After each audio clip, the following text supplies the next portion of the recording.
சுயத்திற்கு மரித்திடு.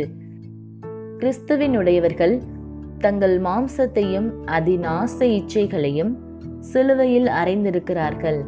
கலாத்தியர் 5:24. என்னை பின்பற்றி வர வேண்டுமென்று நீ என்றைக்கு தீர்மானித்தாயோ அதுவே நீ உன் சுயத்தை சாகடிப்பதற்கான முதற்படி.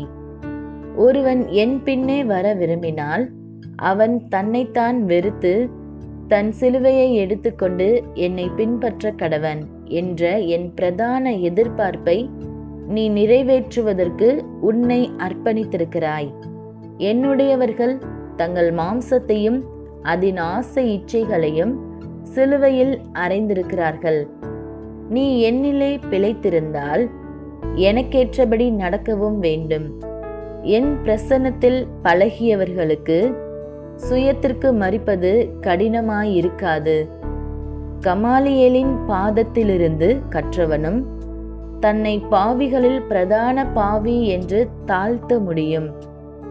என்னிடத்தில் நீ வந்து இத்தனை ஆண்டுகள் ஆகியும் இன்னும் உன்னிடத்தில் மாம்சத்தின் கிரியைகள் வெளிப்படுவது என்னை வேதனைப்படுத்துகிறது.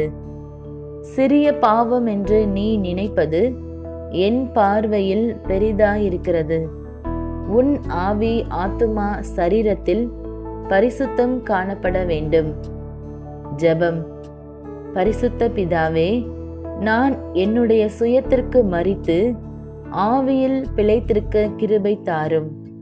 என் ஆசை இச்சைகளை சிலுவையில் அறைய எனக்கு கிருபை தாரும். இயேசுவின் நாமத்தில் ஆமேன்.